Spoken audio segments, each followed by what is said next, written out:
Hello friends, स्वागत है आपका मेरे यूट्यूब चैनल पे। आज हम करने जा रहे हैं खाक की सीरीज जीएस का प्रैक्टिस सेट 1 जो कराया गया है नवीन सर के द्वारा, और ये इम्पोर्टेंट है यूपी पुलिस के लिए जो अभी री एग्जाम होने वाला है अगस्त में। फर्स्ट क्वेश्चन देखिएगा, सिंधु घाटी सभ्यता का पोर्ट टाउन बंदरगाह, पोर्ट टाउन क्या था? बंदरगाह, निम्न में से कौन सा था? तो ये कौन सा था? लोथल। और कहाँ पे है? गुजरात में। अब देखिएगा, सिंधु घाटी सभ्यता, इसमें पूजा किसकी की जाती थी? पशुपतिनाथ या फिर मातृ देवी की पूजा होती थी। काल है 2500 से 1350 बीसी। मुख्य फसलें थी यहाँ पे जौ और गेहूं की। धातु कांस्ययुगीन थी। सभ्यता नगरीय सभ्यता थी। अब देखिए, और हड़प्पा सभ्यता की खोज 1921 में किसने की थी? दयाराम साहनी ने। 1922 में मोहनजोदड़ो की खोज किसने की थी? रखालदास बनर्जी ने। और देखिए, मोहनजोदड़ो से हमें क्या क्या मिला? ये मिला व्रत स्नानघर, कांस्य नर्तकी और lost wax method. Next question देखिएगा, प्राचीन समय में नदियों के नाम और आधुनिक नाम। तो देखिएगा, सरस्वती नदी का प्राचीन आधुनिक नाम क्या है? घग्गर और घग्गरा। परूसनी का रावी, स्तोत्री का सतलज, विपाशा का व्यास नदी। और देखिएगा, सदानीरा गंडक नदी, विदिशा झेलम, गोमल गोमती नदी, अस्किनी चेनाब नदी। नेक्स्ट क्वेश्चन देखिएगा, गायत्री मंत्र नाम से प्रसिद्ध मंत्र सर्वप्रथम किस ग्रंथ में मिलता है? तो ये मिलता है ऋग्वेद में। ऋग्वेद में कितने मंडल है? 10। और गायत्री मंत्र का उल्लेख है 3रे मंडल में। 7वें मंडल में है दशराग युद्ध। इसके रचयिता कौन है? विश्वामित्र है। सोम देवता का वर्णन है 9वें मंडल में। और 2 से 7वें मंडल को वंश मंडल कहा जाता है। ऋग्वेद की मूल लिपि कौन सी है? ब्राह्मी लिपि। अब देखिएगा, वेद 4 होते हैं। कौन कौन से? ऋग्वेद, सामवेद, यजुर्वेद और अथर्ववेद। वेदांग होते हैं 6, शिक्षा, कल्प, ज्योतिष, व्याकरण, निरुक्त और छंद। पुराण होते हैं 18। उपनिषद पुराणों की संख्या कितनी होती है? 108। नेक्स्ट क्वेश्चन देखिएगा, नचिकेता आख्यान किस उपनिषद में मिलता है? तो ये मिलता है कठोपनिषद में। नेक्स्ट क्वेश्चन देखिएगा, निम्न में से कौन सा वेद गद्य एवं पद्य दोनों में लिखा गया? तो ये लिखा गया यजुर्वेद। यजुर्वेद है यज्ञ संबंधी, सामवेद संगीत, अथर्ववेद तंत्र मंत्र संबंधित है। नेक्स्ट देखिए, शतपथ ब्राह्मण ग्रंथ यजुर्वेद, गोपथ अथर्ववेद, ऐत्रेय ऋग्वेद और पंचविंश है सामवेद। क्वेश्चन नंबर 6 देखिएगा, बौद्ध के स्थल और बौद्ध के जीवन घटनाएं। देख, गया में महात्मा बुद्ध को ज्ञान की प्राप्ति हुई थी। कुशीनगर में निर्वाण और लुम्बिनी में जन्म हुआ। सारनाथ में इन्होंने प्रथम उपदेश दिया था पाली भाषा में।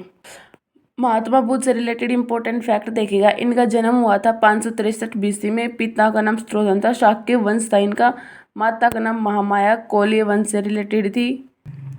महापरिनिर्वाण 483 बीसी में हुआ था। घर त्याग के विक्रिया इनके महाभिनिष्क्रमण कहलाते। ज्ञान प्राप्ति संबोधि, पहला उपदेश धर्मचक्र परिवर्तन और अंतिम क्षण महापरिनिर्वाण कहलाता है। अब देखिए, बौद्ध संगति पहली बौद्ध संगति थी राजगृह में।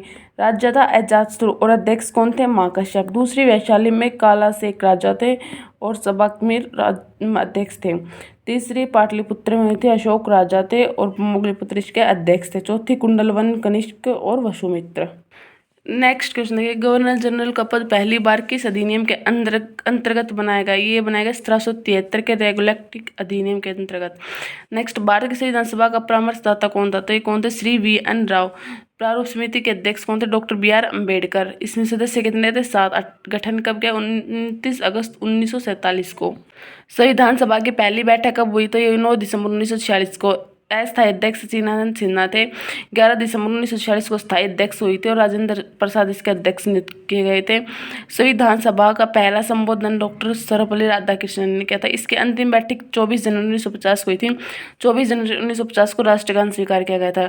अभी तक इसमें अधिवेशन हो चुके 11। इसमें टाइम लगा था 2 साल 11 महीने 18 दिन और लागू हुआ था संविधान 26 जनवरी 1950 को। नेक्स्ट क्वेश्चन देखिएगा, मौलिक अधिकार कहाँ से लिए गए? अमेरिका से। राज्य के नीति निर्देशक तथा आयरलैंड से लिए गए। आपातकालीन शक्तियां जर्मनी से और केंद्र की अवशिष्ट शक्तियां ली है हमने कनाडा से। नेक्स्ट देखो, किस वर्ष से भारत के संविधान में प्रस्तावना में दी शब्द समाजवादी पंथ निरपेक्ष जोड़े गए? तो 1976 42वां संविधान संशोधन इसमें, और मूल कर्तव्य भी इसी संविधान संशोधन के द्वारा जोड़े गए थे। सरदार चरण सिंह समिति की सिफारिश पर। स्टार्टिंग में मूल कर्तव्य 10 थे, बाद में 11वें संविधान संशोधन 11वां मूल कर्तव्य 86वें संविधान संशोधन के द्वारा जोड़ा गया।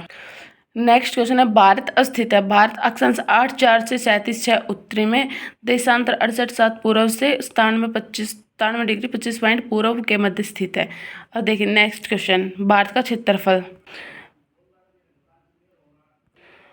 भारत का क्षेत्रफल 32,87,263 kilometre square. North to south है 3,214।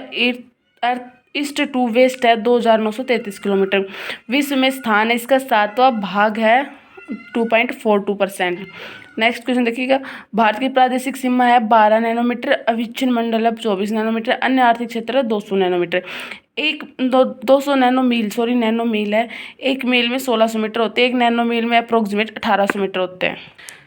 नेक्स्ट क्वेश्चन देखिएगा, कर्क रेखा किस राज्य से होकर गुजरती है? तो ये मित्र पर गमछा झाड़ राजस्थान, गुजरात, मध्य प्रदेश, झारखंड, छत्तीसगढ़ से होकर गुजरती है।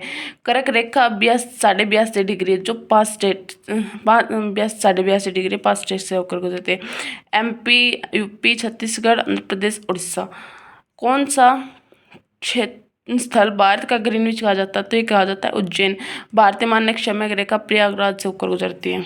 मैकाल रेंज कहाँ स्थित है? तो ये है छत्तीसगढ़ में। नेक्स्ट क्वेश्चन देखिएगा, भारतीय प्रायद्वीप की सबसे ऊंची चोटी कौन सी? तो ये है भारतीय प्रायद्वीप की अन्नामुडी, ये है 2,695 मीटर। दूसरी कौन सी है?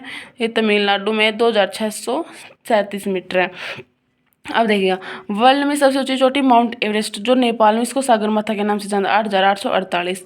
सेकंड इंडिया में कौन से? K2 Godwin Austen 8,611 metre. Next question देखिएगा, अनवरत योजना भारत में लागू की गई, ये 1978 से 1989 में लागू की गई थी, 5वीं और 6ठी 5 ईयर प्लान के बीच में।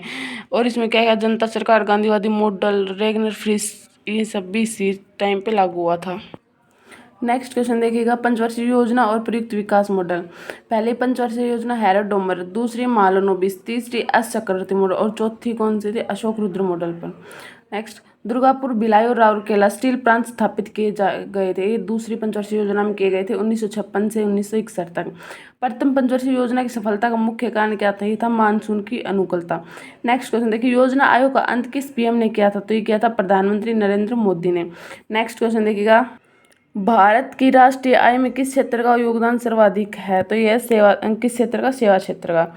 नेक्स्ट, सूची 1 सूची 2 से मिलान कर। उच्च वेग की इकाई मैक है, तरंग दैर्ध्य के एंगस्ट्रॉम है, दाब की पास्कल, ऊर्जा के जूल है। नेक्स्ट क्वेश्चन देखिए, प्रकाश की तीव्रता मापने के लिए किस उपकरण का प्रयोग किया जाता है? तो ये किया जाता है लेक्समीटर का, एनीनोमीटर का वायु वेग के लिए, कैलोरीमीटर का उष्मा की मात्रा के, अल्टीमीटर विमान की ऊंचाई के लिए। पीएच में पी का पूर्ण रूप क्या है? ये है पोंटेज। फोटोग्राफी में किस अम्ल का उपयोग किया जाता है? तो ये किया जाता है ऑक्जेलिक एसिड का। ऑक्जेलिक एसिड किसके अंदर? टमाटर पालक में ऑक्जेलिक एसिड पाया जाता है। फोटोग्राफी में फिक्सर सोडियम थायोसल्फेट। नेक्स्ट, हेर्पेटोलॉजी में अध्ययन किया जाता है, ये किया जाता है श्रीसर पोरोभैजरों का। कोशिका को आत्मघाती थैली कौन सी कोशिका कहा जाता है? ये लाइसोसोम। संस्कृत विद्वान पाणिनि द्वारा लिखित अष्टाध्यायी पर एक पुस्तक कौन सी है? व्याकरण। नेक्स्ट देखिएगा, रैमन मैग्सेसे पुरस्कार खालिस्तान वर्ष में स्थापित किया गया, कब से स्टार्ट किया गया? 1957 से। और 1958 में फिलीपींस में दिया गया था विनोबा भावे को, 1959 में CD देशमुख को, 1962 में मदर टेरेसा को दिया गया, 2023 में रवि कनन को दिया गया हेल्थ के रिगार्डिंग। नेक्स्ट क्वेश्चन देखिएगा, विश्व मौसम विज्ञान संगठन का मुख्यालय कहाँ पे है? तो ये है जिनेवा स्विट्जरलैंड में। और जिनेवा में कौन कौन से मुख्यालय? ILO का, WIPO का, अंकटाड का, WTO का, WHO का, सबका मुख्यालय भी जिनेवा में ही है। नेक्स्ट, अमजद अली खान किस वाद्ययंत्र से संबंधित है? तो ये है सरोद से। हरिप्रसाद चौरसिया बांसुरी से, शिव कुमार शर्मा संतूर से, जाकिर हुसैन तबला से, किशन महाराज भी तबला से, V कुंजमनी ये बांसुरी से संबंधित है, S बालाचंद्रन वीणा से संबंधित है, पंडित रामनारायण सारंगी से संबंधित है। नेक्स्ट क्वेश्चन देखिएगा, मोहिनीअट्टम कहाँ का नृत्य? ये है केरल का। मोहिनीअट्टम और कथकली दोनों केरल के ही नृत्य हैं। नेक्स्ट क्वेश्चन देखिए, गिर नेशनल पार्क कहाँ पे है? गुजरात में। और आज का होमवर्क क्वेश्चन है, पटना पक्षी अभ्यारण्य UP के किस जिले में है?